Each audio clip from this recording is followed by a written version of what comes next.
टंडो गुलाम अली लॻ आलेपुर हाउस ते पीपी जे अवामी मार्च आज जूं तैयारियूं मुकमिल कयो वियो आहिनि। वीडियो लिंक ते मौजूद आहे माशूक कोराई। जी माशूक।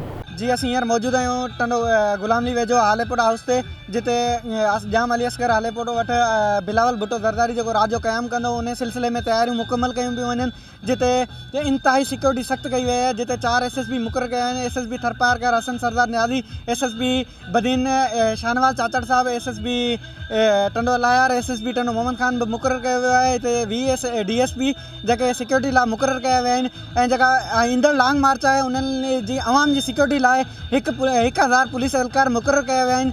जेका बिलावल जी सिक्योरिटी आहे 50 SSU कमांडो जेके मुक़ररु कया विया आहिनि। बंगले अंदरि सिक्योरिटी सख़्तु कई वई आहे, जेका जिते मीडिया खे बि कवरेज करण खां रोकियो पियो वञे, उन लाइ सिक्योरिटी सख़्तु कई वई आहे। ऐं पिंडाल में तैयारियूं मुकमल थी चुकियूं आहिनि, ऐं जेके बि रिहाइश पज़ीर आहिनि 30,000 खां 35,000 माण्हू ईंदा, उन्हनि जी मानी जो, वॉशरूमनि जो मुकमल राति जो बंदोबस्तु कयो वियो आहे।